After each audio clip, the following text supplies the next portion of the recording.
तो दोस्तों, मूवी की शुरुआत में हम एक व्यक्ति को एक नदी में बेहोश हालत में तैरता हुआ देखते हैं, जहां इसके ऊपर एक ड्रोन मंडला रहा होता है। इस व्यक्ति को यादों में अपनी फैमिली और स्पेसशिप दिखाई देती है, जहां हर तरफ जंगल का माहौल होता है। ये व्यक्ति तैरता हुआ किनारे तक आ जाता है और ड्रोन ऐसा करने में इसकी हेल्प करता है। इसके बाद ड्रोन इसको स्कैन करता है और इसे बताता है कि इसका नाम इज़रा है। तभी वो एक दूसरे व्यक्ति को पानी से निकालता है और इसके बाद एक महिला भी निकलती है। ये तीनों लोग नहीं जानते कि वो यहाँ कैसे आए और इनको अपनी पास्ट लाइफ के बारे में कुछ भी याद नहीं होता। इस महिला का नाम फीना होता है। तभी वो एक स्पेसशिप के टूटे हुए पार्ट्स को देखकर पहचान जाती है, जबकि ड्रोन इन्हें बताता है कि ये तबाही के समय की शिप है। इसके बाद इज़रा को गाड़ी के कुछ टूटे हुए पार्ट दिखाई देते हैं और इन्हें देखकर ऐसा लगता है कि वो कई सदियों से यहाँ पर पड़े हैं और शायद यहाँ पर कोई रोड भी रह चुका है। सभी लोगों को याद आ जाता है कि वो इन्वेंशन के समय से आए हैं और ये भी आ जाता है कि इनकी मौत कौन से ईयर में हुई थी।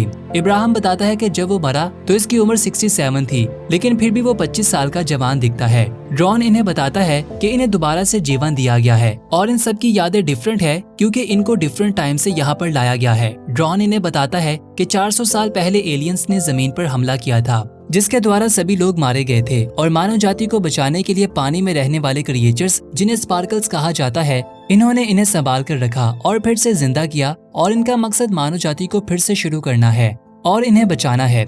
इसके बाद ड्रोन इज़रा को ऑर्डर देता है कि वो स्पार्कल्स को कलेक्ट करे। सभी लोग अपने सामान को इकट्ठा करके ये सोचने लगते हैं कि इन क्रिएचर्स ने हमें ही क्यों जिंदा किया।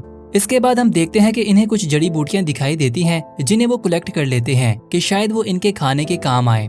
इसके बाद वो आगे की ओर बढ़ते हैं, जहां इन लोगों को बहुत ही अजीब तरह की हेलोग्राफिक्स बनी हुई दिखाई देती है। इब्राहिम इन्हें टच करता है और जैसे ही वो हाथ लगाता है तो वो ग्लो करने लगती हैं और इसके बाद इब्राहिम झटके से जमीन पर गिर जाता है और वो बताता है कि इसने सब देख लिया। तभी अचानक कोई व्यक्ति ड्रोन को शूट कर देता है, जिससे वो डिस्ट्रॉय हो जाता है और दूसरा वार इब्राहिम पर होता है। तीनों एक हिल की ओर भागते हैं ताकि खुद को बचा पाएं। इसके बाद इज़रा एक व्यक्ति को पकड़ लेता है। वो व्यक्ति इन लोगों को बताता है कि इसकी गर्दन पर जो चीज चमक रही है वो एक क्रिस्टल है और इस व्यक्ति को स्पार्कल्स की खोज है। फीना इस व्यक्ति के हाथ में वेपन देखकर बताती है कि ये हमारे लिए खतरे की बात है। इब्राहिम बताता है कि जैसे ही इसने इस पिलर को टच किया तो इसे पूरा ब्रह्मांड दिखाई दिया और हमें इस व्यक्ति की बात मान लेनी चाहिए। इन बातों के होते हुए जैक्स को खुद को आजाद करने का मौका मिल जाता है और फ्री होते ही वो इज़रा की ओर बढ़ता है, लेकिन फीना बड़ी चालाकी से इसी के वेपन से इस पर दाग देती है और इस बार तीनों इसे अच्छी तरह से बांध देते हैं और यहाँ से जाने लगते हैं। तभी ये व्यक्ति इज़रा को बताता है कि वो इसके भाई को जानता है, लेकिन वो इसकी परवाह किए बगैर वहाँ से चला जाता है। इसके बाद तीनों एक केव में पनाह लेते हैं और तभी हमें इज़रा का भाई साइलस दिखाया जाता है, जिसकी गर्दन ग्लो कर रही होती है और इसे एक पैरासाइट होता है, यानी साइलस एक पैरासाइट के कंट्रोल में होता है। गार में सभी लोग ये डिस्कस कर रहे होते हैं कि एलियंस ने इंसानों को दोबारा कैसे बना लिया। तभी इन लोगों को पता चलता है कि इब्राहिम जख्मी है और इसकी हालत खराब हो रही है। वो एक छोटे से तालाब में इब्राहिम को लिटा देते हैं और इस पानी में स्पार्कलर्स फेंक देते हैं। अगली सुबह हम देखते हैं कि इब्राहिम बिल्कुल पहले जैसा हो गया है और इसके बाद फीना इज़रा से ये बात डिस्कस करती है कि लाखों लोगों में से सिर्फ हमें ही क्यों चुना गया। कुछ समय के बाद तीनों को बहुत दूर से एक बहुत बड़ी वाल दिखाई देती है। सभी लोग इसकी ओर सफर शुरू कर देते हैं, लेकिन रास्ते में इनका सामना स्किन राइडर से हो जाता है, जिनकी गर्दनें ग्लो कर रही होती है। इज़रा इनका मुकाबला करता है, जबकि इब्राहिम और फीना इस दीवार की ओर बढ़ते हैं। इसी समय इज़रा इन लोगों के साथ अपने भाई को देखता है। दूसरी ओर इब्राहिम और फीना इस दीवार को नॉक करने लगते हैं। ठीक समय पर दरवाजा खुल जाता है और इसमें से एक पीले रंग का ड्रोन बाहर निकलता है, जो स्किन राइडर्स को कंट्रोल कर लेता है और तेजी से इज़रा की ओर फ्लाई करता है और इसे हवा में उड़ाकर अंदर ले आता है, जहाँ पर कोई भी व्यक्ति नहीं होता। काफी सारे सवालों का जवाब देने के बाद ड्रोन इन्हें आगे का रास्ता दिखाता है, जहाँ पर सभी लोगों को बहुत सी ग्रेव्स दिखाई देती हैं और ये सेटलर्स की कब्रें होती हैं जो इस जगह को कंट्रोल किया करते थे। इसके बाद ये ड्रोन एक दरवाजा खोलता है। सभी लोग इसमें एंटर हो जाते हैं और देखते हैं कि एक पुरानी मिलिट्री बेस है, जहाँ पर सभी सेटलर्स पुराने समय में रहा करते थे। दूसरी ओर स्किन राइडर्स का अपना आदमी डनकिन इनके चुंगल से भाग निकलता है। साइलस इसे पकड़ लेता है और इसे पता चलता है कि इसकी गर्दन में लगा हुआ पैरासाइट बंद हो चुका है। वो इस व्यक्ति को वापस अपने हाथ में ले लेता है और इसे बताता है कि हम इसे रिपेयर कर लेंगे। दूसरी ओर तीनों को पता चलता है कि सेटलर्स एक नए वायरस के कारण खत्म हो गए थे और ये वायरस अभी भी इस इलाके में फैल रहा है। ड्रोन इन्हें बताता है कि स्पार्कलर्स को एक खास तरह के पानी में रिलीज करने से वो वैक्सीन बनाई जा सकती है, लेकिन इसके लिए इन्हें जंगल से कुछ और भी इकट्ठा करना होगा। इसी समय फीना की नाक ब्लीड करने लगती है। फीना बेस में स्टे करने का फैसला करती है और बाकी लोग नदी के किनारे जाते हैं। इसके बाद फीना इस रेड ड्रोन को रिपेयर करने का फैसला करती है। बीच रास्ते में इज़रा सोचता है कि सिस्टम ने इन्हें दोबारा तो जिंदा कर लिया और ये ड्रोन स्पार्कलर्स की एनर्जी लेता है, लेकिन सवाल ये है कि स्पार्कलर्स को कौन कंट्रोल करता है। इसके बाद ये दोनों नदी के अंदर स्पार्कलर्स को गिरा देते हैं ताकि इंग्रेडिएंट्स बना सकें। दूसरी ओर फीना को इज़रा की पत्नी लिन दिखाई देती है, जो बताती है कि वो यहाँ नर्स की जॉब किया करती थी और वो इसकी मदद कर सकती है, और वो ये कहकर वहाँ से गायब हो जाती है। उधर इज़रा इब्राहिम को बताता है कि इसने स्किन राइडर्स के साथ अपने भाई को देखा था। इसका मतलब साफ है कि स्किन राइडर पहले हमारी टीम का हिस्सा थे। इज़रा इब्राहिम को बताता है कि इसे याद है कि इसका भाई साइलस बहुत ही डरपोक और बेकार लड़का था और मैं हमेशा से इसे डांटता रहता था क्योंकि वो किसी काम का नहीं था। ये ठीक इस समय की बात है जब शिप्स ने पहली बार हमला किया था। इज़रा बताता है कि वो अपने भाई से अपने बर्ताव की माफी मांगेगा और साइलस को पहले जैसा करने की कोशिश करेगा। इसी समय फीना के सामने फिर से लिन आ जाती है। फीना को पता चलता है कि लिन एक होलोग्राम है। लिन फीना को बताती है कि वो ड्रोन को ठीक करने में इसकी सहायता करेगी। दूसरी ओर येलो ड्रोन इन्हें बताता है कि स्किन राइडर्स इनका पीछा करते हुए यहाँ तक आ गए हैं।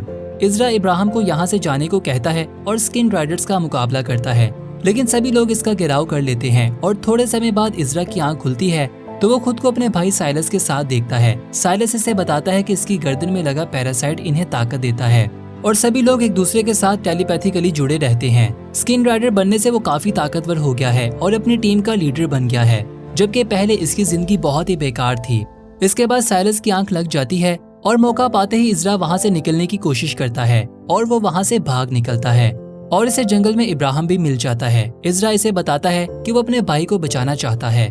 तभी येलो ड्रोन इस नदी से बाहर निकलता है और इन लोगों को इन्फॉर्म करता है कि इसने वैक्सीन की 3 डोज बना ली हैं। दोनों ये डोज ले लेते हैं और तीसरी डोज फीना के लिए रख लेते हैं।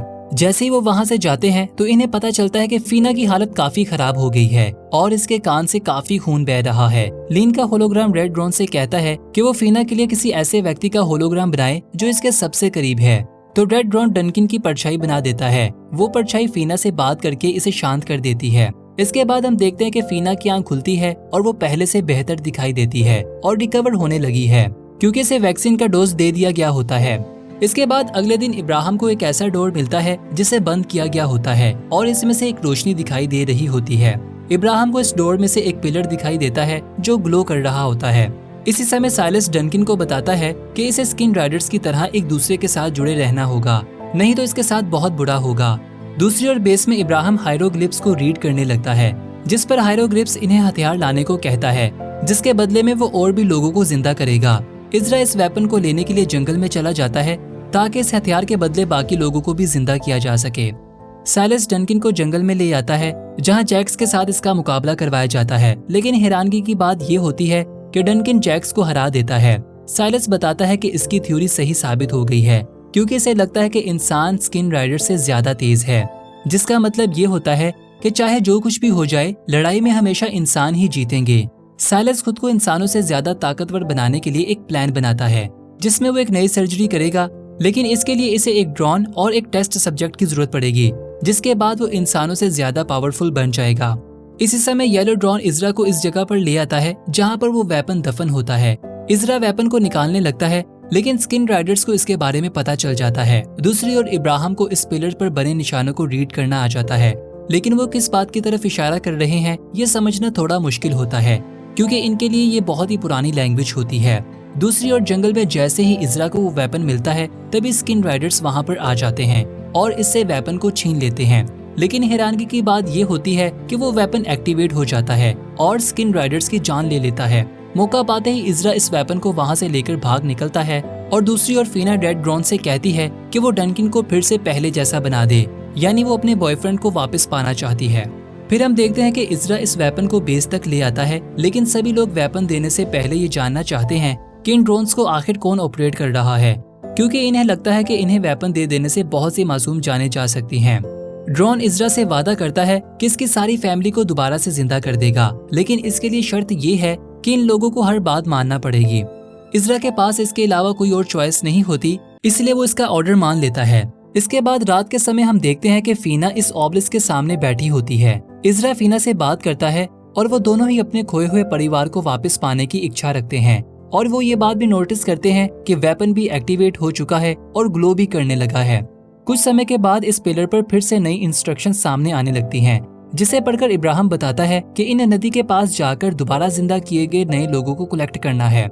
लेकिन बदकिस्मती से स्किन राइडर्स भी इन्हें देख लेते हैं और नदी की ओर जाते हुए इनका पीछा करते हैं। दूसरी ओर येलो ड्रोन इनको बताता है कि इंसान की गर्दन पर बना हुआ वो स्ट्रक्चर क्रिस्टलाइन से बना है, जो कि इनके ब्रेन को कंट्रोल करता है, और जो वेपन वो जंगल से ढूंढ कर लाए हैं वो इन पैरासाइट्स को नष्ट कर देता है। जब स्किन राइडर मरता है तो इसकी मेमोरी को क्रिस्टल में सेव कर लिया जाता है ताकि इसके आने वाले लोगों के लिए इसे सेफ रखा जा सके। दूसरी ओर फीना जैसे ही नदी के पार जाती है तो इसे लिन की बॉडी पानी पर तैरती हुई दिखाई देती है। फीना लिन को पानी से निकालती है और इसी समय जैक्स वहां आ जाता है। रेड ड्रोन जैक्स को बेहोश कर देता है। दोनों महिला भागने लगती हैं और तभी इनका सामना डनकिन से हो जाता है, जो अपनी ही गर्लफ्रेंड फीना को पहचानने से इनकार कर देता है और इस ड्रोन को भी खराब कर देता है। ये देखकर फीना काफी हैरान हो जाती है। दोनों वहां से भाग निकलती हैं और बीच रास्ते में लिन का पाँव जख्मी हो जाता है, जिसके बाद वो फीना को आगे जाने को कहती है और खुद यहीं पर रुक जाती है। लेकिन बदकिस्मती से स्किन राइडर्स लिन को पकड़ लेते हैं और इसे जैक्स के पास ले आते हैं। जैक्स लिन को स्पार्कलर्स की ताकत दिखाने के लिए नदी में स्पार्कलर्स गिराकर इसके जख्मी पाँव को ठीक कर देता है और इसी समय इजरा को एक जोरदार पत्थर लगता है, जिससे वो जमीन पर गिर जाता है। तभी एक नन्ही बच्ची लिन को वहां से भगा कर ले जाती है और इसे खाना और पहनने के लिए शूज देती है, और ये बच्ची बोल नहीं पाती। इसके बाद अगले सीन में हम देखते हैं कि फीना बेस वापस लौट आती है और इजरा को इसकी पत्नी के बारे में बताती है। इजरा अपनी पत्नी को वापस लाना चाहता है, लेकिन ड्रोन बताता है कि जब स्किन राइडर एक दफा किसी को पकड़ ले तो वो हमेशा के लिए स्किन राइडर बन जाते हैं और इनका वापस आना मुश्किल है। ड्रोन बेस के आसपास शील्ड बना देता है जिसमें से कोई भी पार नहीं जा सकता। जैक्स को नन्ही लड़की का घर मिल जाता है, लेकिन वहाँ पर कोई भी नहीं होता क्योंकि वो पहले ही लिन को वापस ले जा चुकी होती है और वो दोनों जंगल में छुपे होते हैं। उधर बेस में इजरा ड्रोन के द्वारा लगाए गए इस शील्ड को तोड़ने की कोशिश करता है ताकि बाहर जाकर लिन को बचा सके, पर फीना बताती है कि इसने डनकिन को देखा था जो कि इसे जरा भी नहीं पहचान रहा था, तो शायद लिन भी बिल्कुल वैसे ही हो जाएगी। दूसरी ओर जैक्स को लिन और वो बच्ची मिल जाती है। जैक्स इस बच्ची की जान लेने वाला होता है, लेकिन लिन इसे ऐसा करने से रोकती है।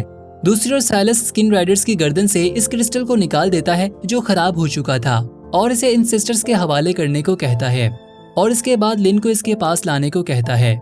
दूसरी ओर बेस में इब्राहिम इस पिलर से कम्युनिकेट करता है, जिससे इसे पता चलता है कि वो भी इस बेस में रह चुका है, क्योंकि इब्राहिम को अपनी ही लिखी हुई डायरी मिल जाती है और इसका पुराना सामान भी। इसके बाद ड्रोन भी इस बात को कंफर्म कर देता है कि वो सभी लोग पहले इस बेस का हिस्सा थे। फिर ड्रोन इन्हें ग्रेवयार्ड तक ले जाता है। इब्राहिम को इजरा की ग्रेव दिखाई जाती है और इसके बाद येलो ड्रोन इब्राहिम को इसकी अपनी कब्र तक ले आता है। ड्रोन इब्राहिम को बताता है कि वो भी इन टीम मेंबर्स का हिस्सा था और इसे अपनी नई जिंदगी पर फख्र होना चाहिए और इस मिशन पर ध्यान देना चाहिए। इब्राहिम को इसकी पास्ट लाइफ का होलोग्राम दिखाया जाता है जो बहुत ही बहादुर और इंटेलिजेंट होता है।